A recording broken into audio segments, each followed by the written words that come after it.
What's going on? It's the Tom Carlson Show for September fucking 1st, 2020? What? September? September?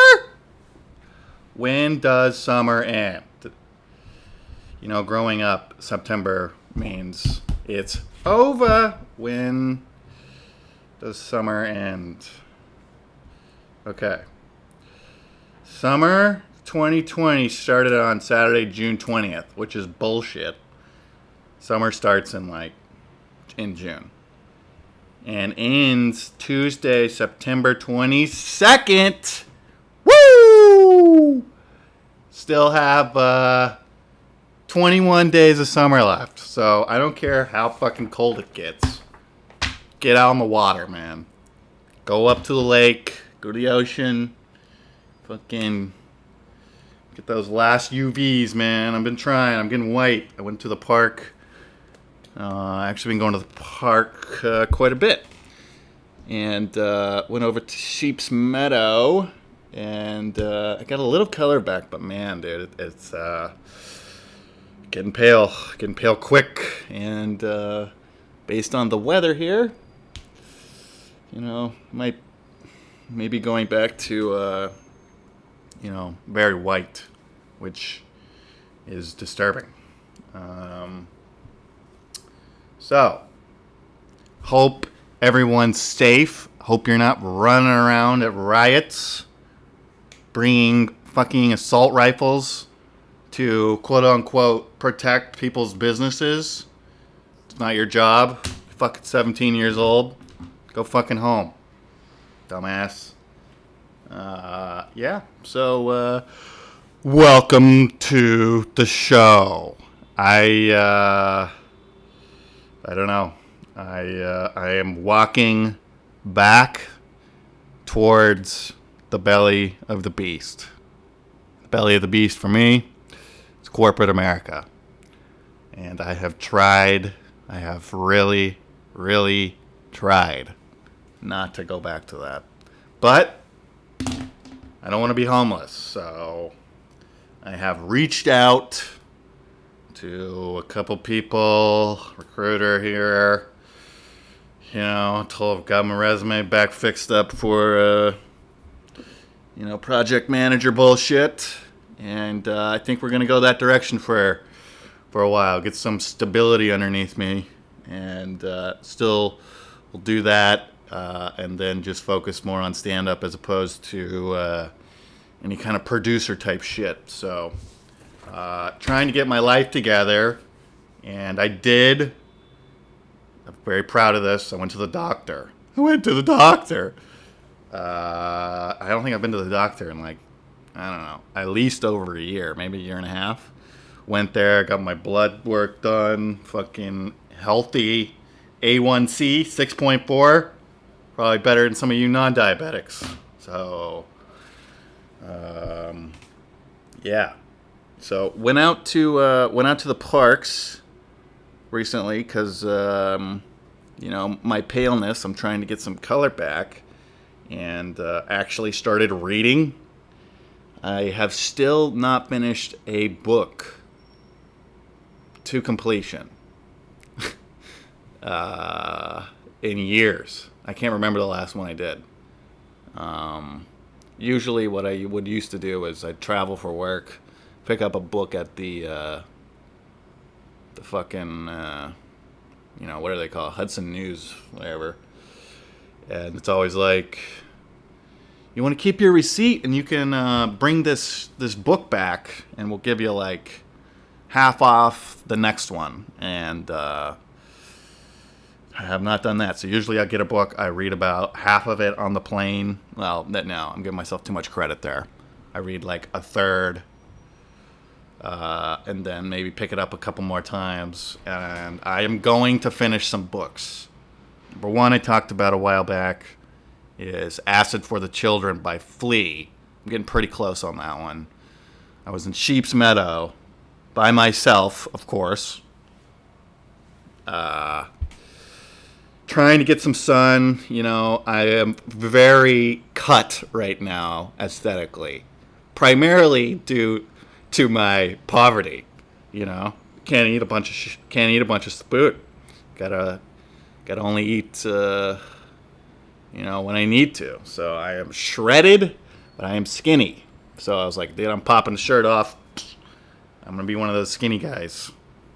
But I was reading Acid for the Children. I had bought myself a cigar. I am not smoking weed anymore. Not long-term thing, but you gotta save your money. You gotta clean the system out every now and then.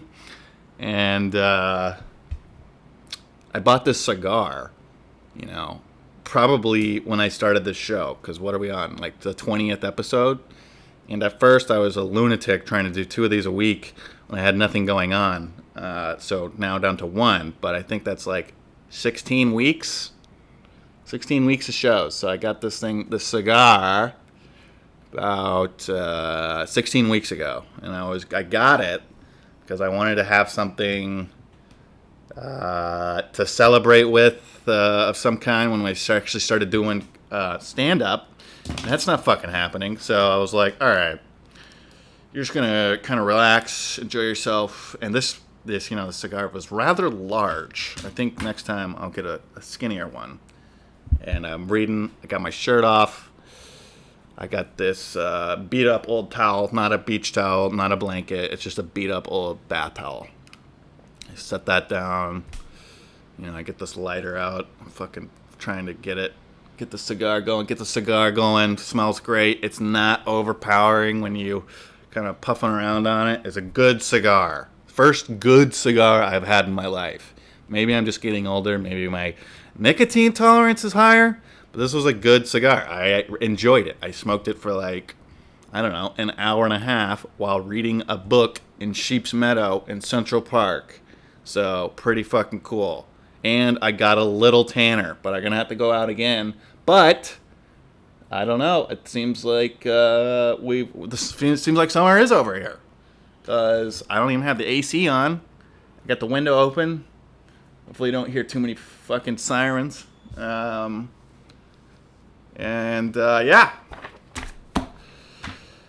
Yep. Summer's coming to an end. But that's okay. Because sports are back and are coming back. I just saw that this is going to be an incredible year for college football. Sorry. The Big Ten is looking like idiots right now, going back and forth. Hadn't heard a fucking peep out of the Pac-12. But they're going to have teams like fucking like Georgia Tech's going to be ranked, The ACC is going to have the best year they've ever had. They have like 7 teams ranked when typically there might be like 1 or 2. So looking forward to that. I believe Clemson's going to be on ABC damn near every week. So that'll be nice. And you know what? For you West Coast fans, for you Big Ten fans, actually no, Big Ten, you can go fuck yourselves. I don't like any of the teams up there. I don't like any of the teams. The only team that I like from the Big Ten is Michigan State basketball, because my grandfather played there. Any of the football teams, nope, hate them all. Maybe Nebraska, because they're kind of being Cowboys right now. It's kind of cool. Pac-12, we're far enough apart that I will accept a one-season bandwagon fans. So looking at you, Ian, you Oregon people, maybe the Southern Cal, we're starting to recruit pretty well from there. Not to rub it in, but, hop on board the Clemson train. And we're going to get this thing rolling starting September 12th, 7:30, ABC, a battle of 2 titans in college football. The Clemson Tigers versus the Wake Forest Demon Deacons, which I also have another connection to. My other grandfather went to school there. So, and, as small as he was, I've seen him in one of those leather football helmets. And so, that's kind of Wake Forest football for you. I told you I've been reading.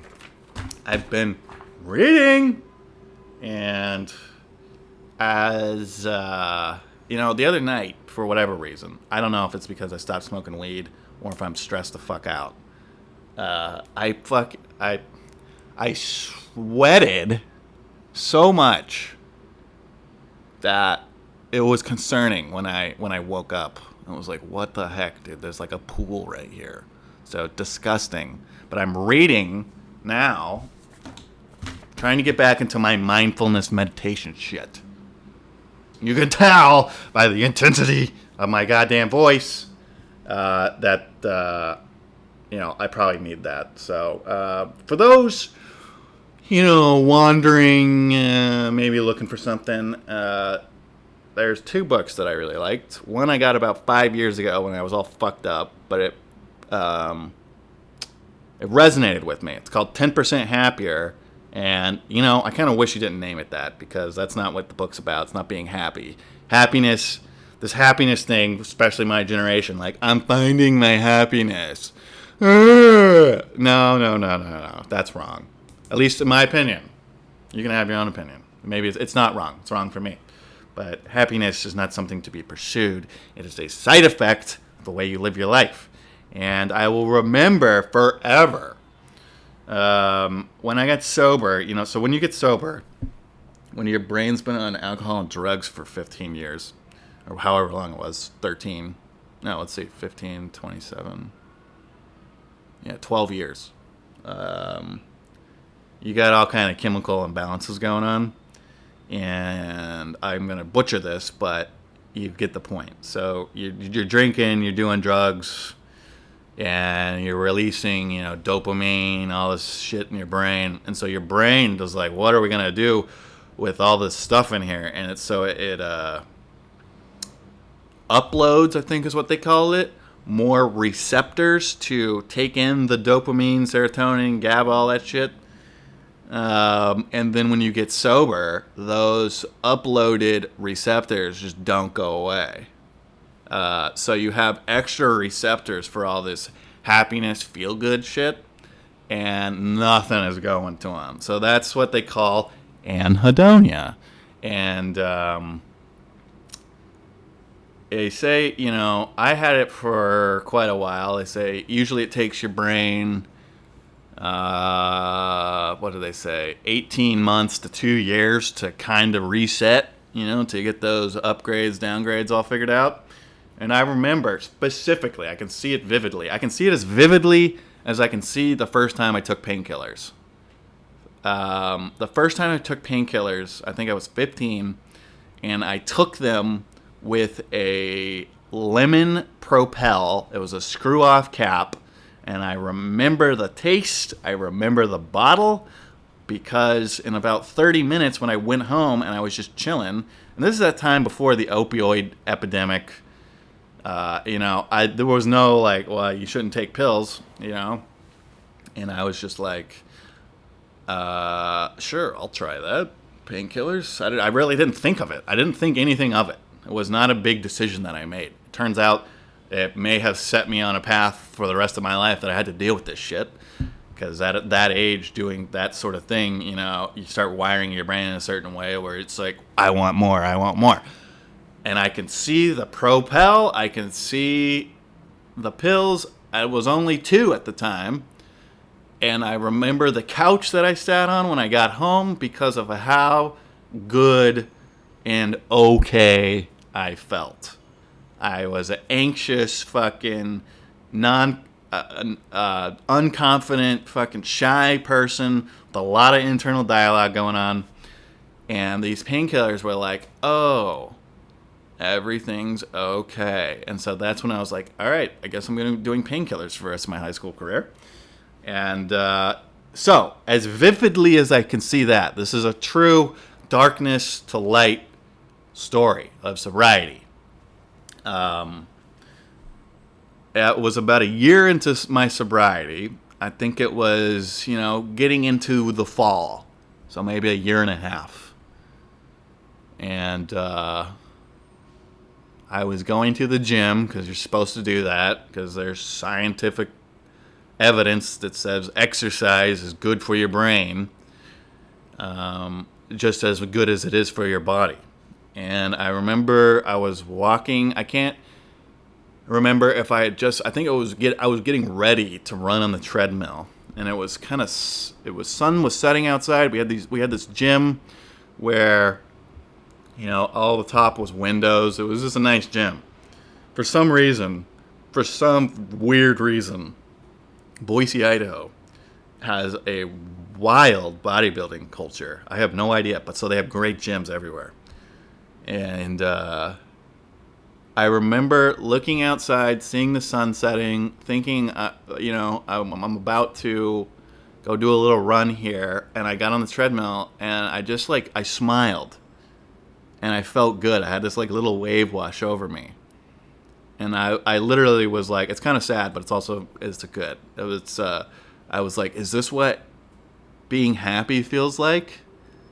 And I just had this moment, and I will remember it probably the rest of my life as much as I'll remember that Propel that I drank those painkillers with. So that's anhedonia. I don't remember where I was going with it other than the fact that, oh yes, so I got this book when I was all fucked up, and it still resonated with me. I sort of applied it, but I always had it in the back of my head. It's called 10% Happier. It's not about being happy. It's he has a way he describes it where that's what he was looking for, and he found it's a book by Dan Harris, who used to do the ABC World News, and he had gone to Iraq, Afghanistan, cover the war down there, and without, as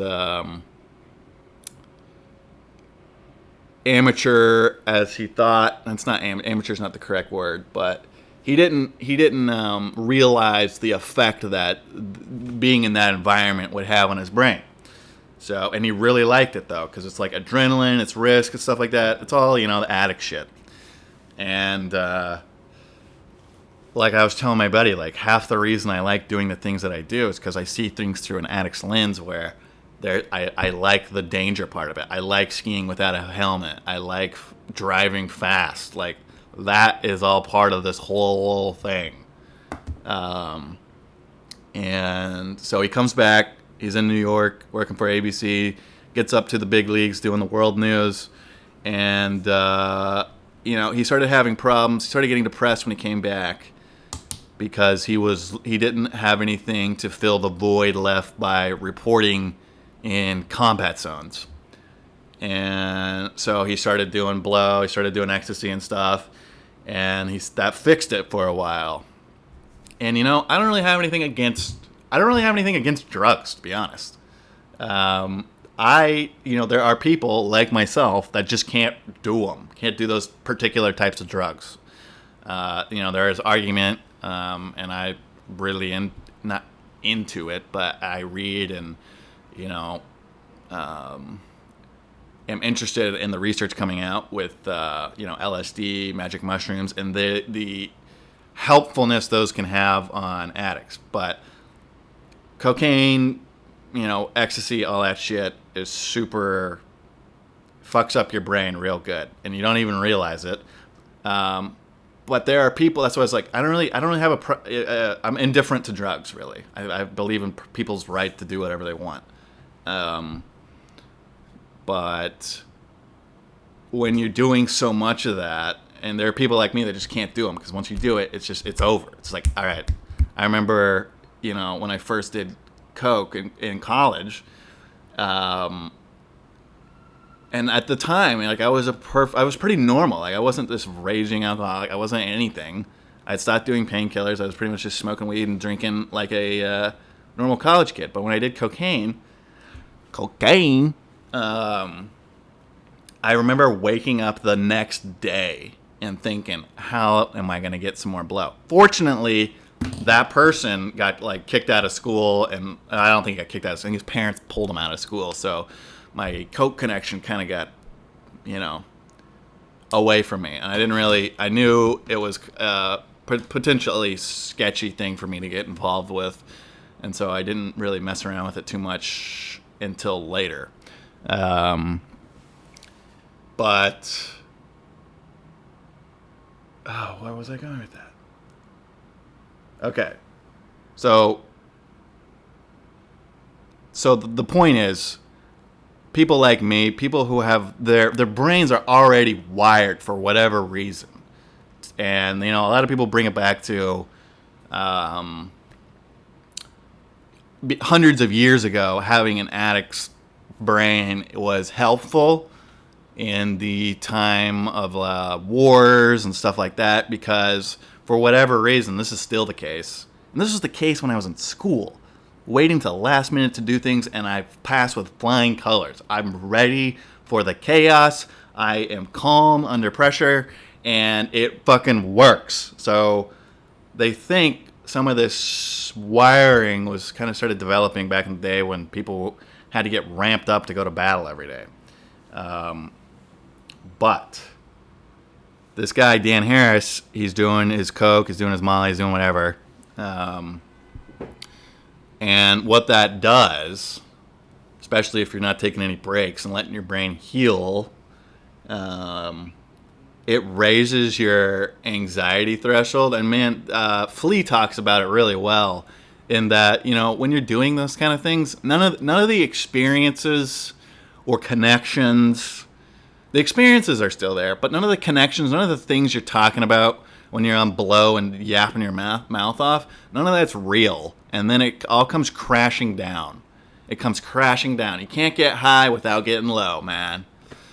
And so you start raising your anxiety threshold, and it goes up, up, up, up, up. It's just the way the chemicals work in your brain with those type of things. And he just had a complete meltdown on live TV. I think there were over 5 million people watching the ABC News at the time. And he couldn't talk. He went into a cold sweat, and he just froze on camera live. And so he's like, Fortunately, he didn't go too much into the drugs and drinking after that. He actually was, pragmatic about it, and it was like, all right, something may be wrong. And he started actually doing a story on. I think he got pushed out of, the world news, because you can't really be acting like that. I don't know if it was him, part of him wanting to get out or whatever, but he started doing these stories on, religion, these sort of things, and he came across into Buddhism and meditation, and it dramatically changed his life. So his book is called 10% Happier, and it's really good because, especially when I was reading at the time, I was not about, I compared, meditation to palm reading. That's where I had it. And mindfulness, I didn't even know what mindfulness was. And that's the same attitude he had towards it. And so it's really nice to not hear someone saying namaste, unironically. And he goes through his journey and all that stuff, and it's quite a good book. And it obviously changed his life. I actually applied to a associate producer type job because he's got his company called 10% now, and they're going to start putting out podcasts and stuff like that based on this whole realm. And then the other one that is probably better and gets to the heart. Well, it's not better, but it gets really more to the heart of meditation and mindfulness, is You Are Here by a monk called, and I always butcher his name, but it's Thich Thich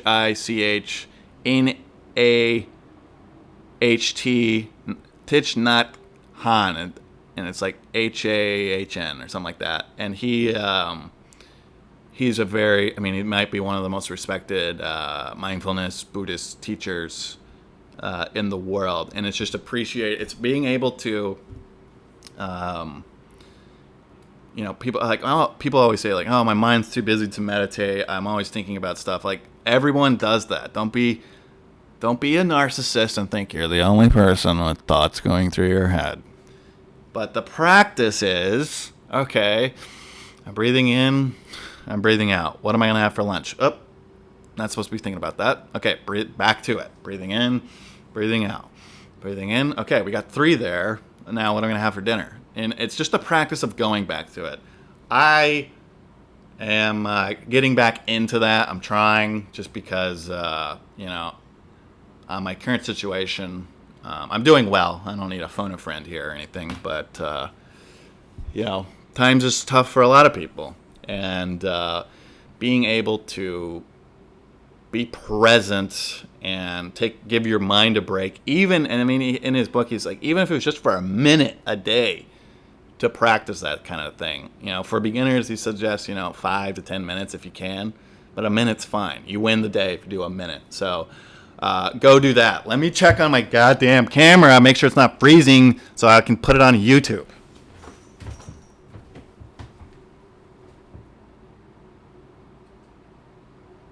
Okay, maybe it's still working. Anyways, NFL's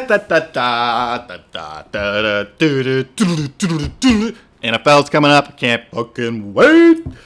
I can't wait to just lay around on a Sunday and do nothing and feel fine.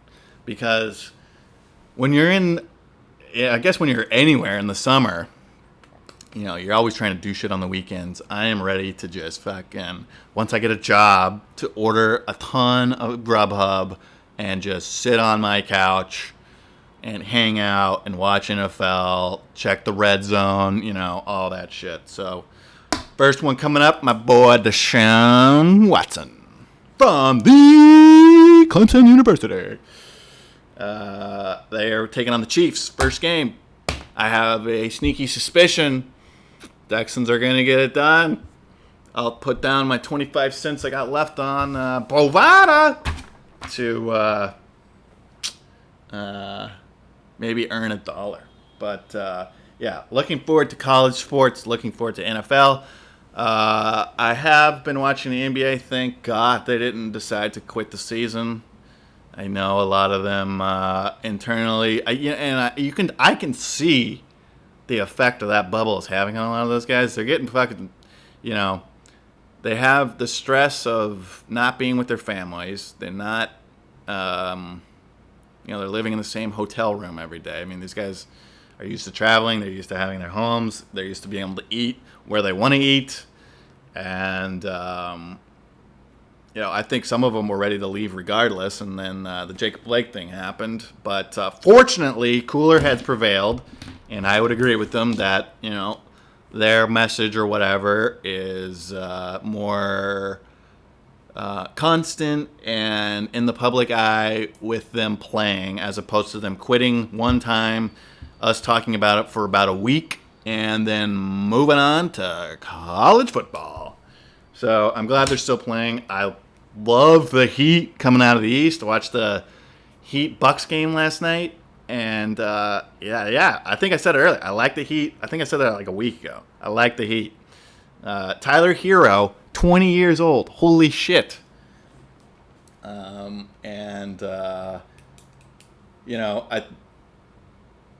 been watching golf as I do. But, it's hard when Tiger's not playing well. It's depressing. I have to turn it off if Tiger's playing and it sucks. I really do, because it's so sad to me. Haven't watched one game of hockey. Have only watched like 2 innings of baseball. I wish I could get into hockey. I just have no allegiance to any team, because I do think hockey's a fun game to watch. It's fast-paced indoor soccer with men playing, not fucking pansies. And I swear to God, teams like the Dallas Mavericks, the Rockets, they're turning basketball into soccer with all the complaining about calls. It is infuriating. Just play. That's why I like the Heat Milwaukee game, the Heat Bucks game last night. It was pretty physical, and they just let them play. So one thing I also watched, which I might start getting into, and it's only an hour long. It's on, I want to say it's on Saturdays. It might be on Sundays. Early in the day, like 12. It's the FIA World Rallycross Championships. They just started the season. And it's cool in the way they do it. I was disappointed to see there were no Subarus there. I don't know what happened. if there's some kind of drama going on with Subaru and the World Rally stuff, because Subaru was like the only car doing that for like 20 years or so. But the FIA World Rallycross on CBS Sports, and the way they do it is incredible. So the first race was in Sweden, and it's a bunch of Carlsons, it's a bunch of Johans, it's a bunch of for some reason rally people, seem to be born in the Scandinavian countries. There are some other ones from Europe. I didn't see one American. But it's awesome. So what they do, it's a short course. They have 4 laps in qualifying. There's 3 rounds of qualifying. It's 4 cars. Each lap takes about like 45 seconds. And they have this joker turn that everyone has to go through. It takes you longer, but it spaces people out. And so they do 3 rounds of qualifying. Times get you in. And then they go to the semifinals. They got 6 cars up there. Top 3 go through on both of them. You get 2 semifinals, and then you got the finals, which is, the semifinals and finals are 6 laps, so you got like more longer racing. And these guys are amazing drivers. I mean, it's a lot of drifting. It's a lot of they're getting in the air. I saw a couple cars break, and the cars that they had, Volkswagen won. They had the Audi Q1, that tiny little hatchback thing. And then they had a couple of European cars that I had no idea which were. One was like Drive Ibiza, is a car company. It must be a Spanish one. But yeah, that was really cool. And then the other thing I've watched since the last show was this crazy documentary on Hulu. Shout out to Hulu for the best algorithm. Netflix sucks. It's like, oh, you want to watch some lame comedy stuff that the rest of the country's watching and not really watching at the same time? No, I don't want to watch that. Hulu, give me some shocking shit. So I watched this thing called Grizzly Man, and it's this guy who was going out to Alaska every summer and living, I forget exactly where. He was this place where these grizzly bears were gigantic. I mean, they showed them standing up and fighting. They're at least like 10 feet tall, like 2,000 pounds. And so this guy, he's kind of a psycho. Well, he is a psycho. Actually, let me rephrase that. Spoiler alert. He was a psycho. And he had been going out, and he got this poor girl with him who they kept saying was terrified of grizzly bears and didn't like it. And he only showed her on camera twice for the whole summer that she was with him. And eventually, he thinks he's a bear. Like, he doesn't have a gun. He's got nothing. And he's like, I understand the bears, how they move, and I won't be intimidated. If I'm not intimidated, they won't attack me. And he got by on this for, like a decade. And then they left the last summer, and he came back because they fucked up. Rather, I think he fucked up his plane ticket, and he got upset with the quote-unquote people's world. So he's like, I'm going back to the bears, man. And this is in August in Alaska. And let's see. What they said was his friendly bears, so the bears he knew, had all gone to their dens, and the more wilder bears from the interior had come down to the water to get some last-minute food. And he got eaten. And they actually have the audio. He didn't have his lens cap off, but his camera was rolling with the audio. They didn't play it on Hulu. I think it's online somewhere, but it might be fake. When the filmmaker told the lady who owned it that she needed to destroy it, and I'm kind of like, and not listen to it. She had never listened to it. One of his friends. I obviously went and listened to it. Same way I went and looked after listening to a 3-part podcast on Jeffrey Dahmer. I went and looked at his crime scene photos. Don't do that. That, I will never forget that either. But yeah, he got eaten by the bear, starting with his head, and their shrieks and everything, and then his fucking girl got eaten too. Because he didn't respect the difference between, he didn't respect nature. He thought he was a bear. He's not a bear. The bears do not see him as a friend. He saw the bears as his friend. The bears saw him as this weird, long, stickly thing walking around. They have no idea. And so that was, the way they filmed it, the way they told the story was really good. Grizzly Man, check it out on Hulu.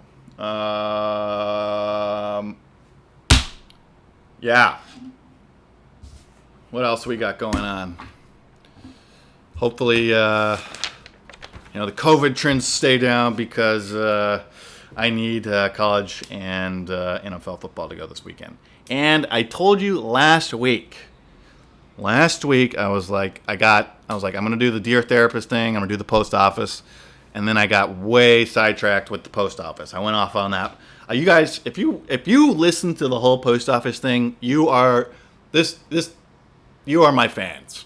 Because I was all over the place with that. There's a lot of good information, but yeah, I don't know. Maybe I'm not quite ready for a TED Talk. But here is the Dear Therapist thing I was going to read. I'm going to close it out with this. Hopefully, let me check the camera again. There we go. Still alive. And I will put the last one on YouTube as well. Unfortunately, I gotta get a new power thing for my actual camera, so I'm filming this via my laptop.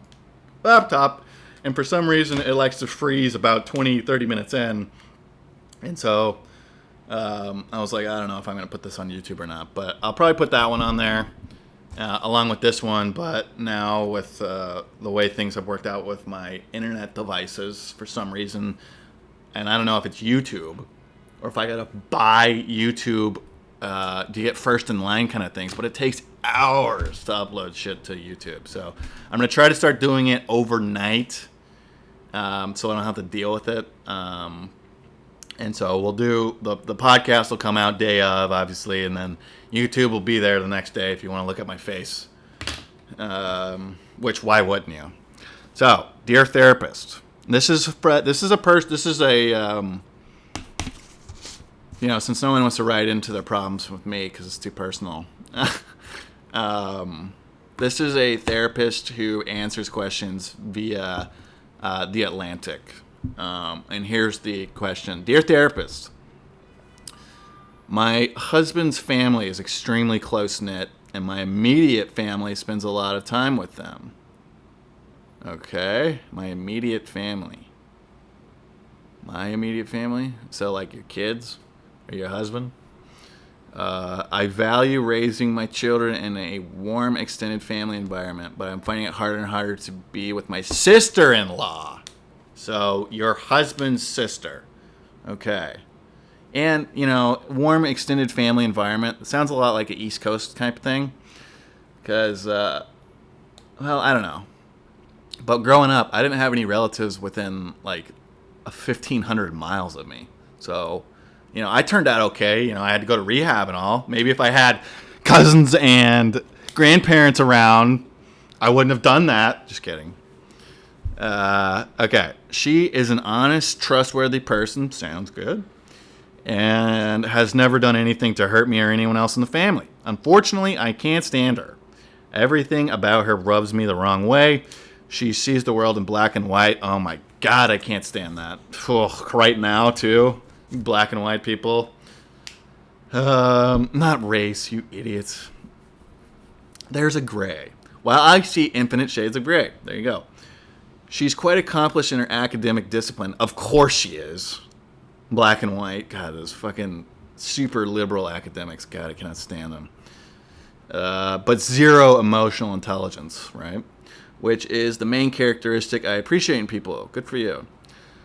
For example, she's always asking whether things are good or bad, even when we are discussing a topic like interpersonal relationship, which doesn't usually fit into such binary categorization.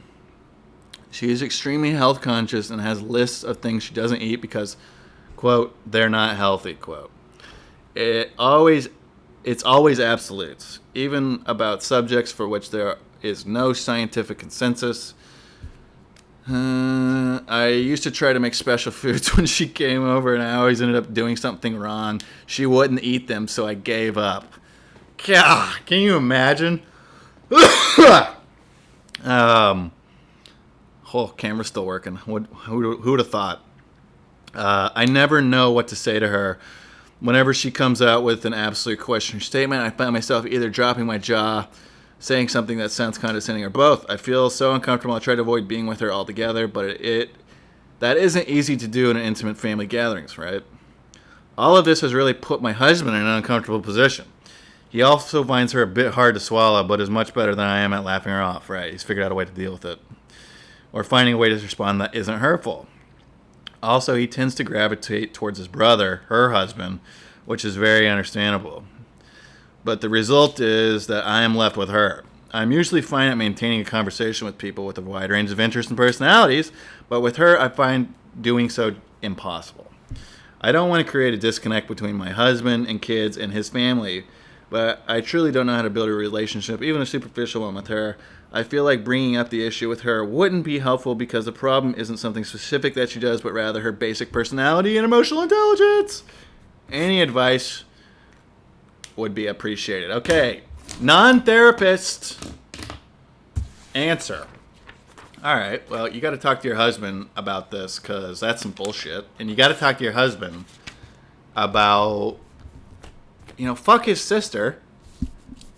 If she's ruining every family, you can't even have Thanksgiving, and you can't even have like a family barbecue. She just sucks the enjoyment out of it. You got to talk to your husband. And be like, all right, what are we gonna do with this bitch? And you gotta have boundaries that your husband won't get, that are agreed upon when you react to her, because I am quite a fan of being blunt, and your kids don't need to be around this person either. So it's not healthy if she is the way she is for your kids to be being taught her ways, so to say. But you have to discuss what you're allowed to do, and hopefully your husband's cool and realizes that his sister is a lunatic. And what I would do with that is, at first, I would just be extremely sarcastic with her responses. Anything that she any of these black and white comments, I would just lean into it full bore and be like, yeah, I do think that, we shouldn't have cars. I think we should not have cars. I don't think cars are good. You've really, I don't think we should have cars. In fact, how about you and I both you get rid of your Prius and I'll get rid of my Suburban. How about that? You want to do that? I would just lean into it to the point where she's like, oh, you said you don't have any emotional intelligence. And then if she doesn't back the fuck off, invite her over and just don't cook her shit. Just say, you say, hey, we're cooking what my kids want to eat. We're cooking what everybody else wants to eat. You can bring your own, horse food and eat that and sit in the corner when no one wants to talk to you. And then, if that doesn't go well, you got to ask your husband if it's okay for you. But your husband should be talking to her. It's his sister. But, talking between, maybe there needs to be a little blow up. Maybe you need to tell her, listen, you suck the fun out of everything we do. I can't talk to you. I'm a social person.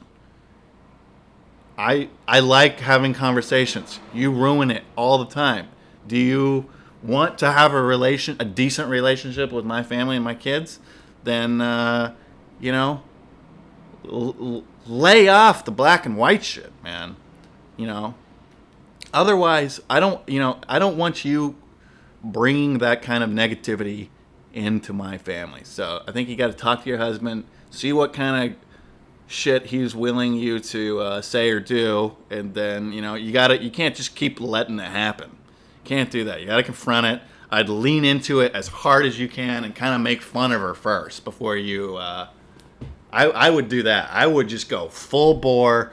I don't even think we should have homes. How about that? You want to do that too? We all don't have homes, and just lean into it. Make her see the own idiocy of her thinking. With the whole, it's either this or it's that type of stuff. So, anyways, I don't know. Maybe that'll help one of you out there.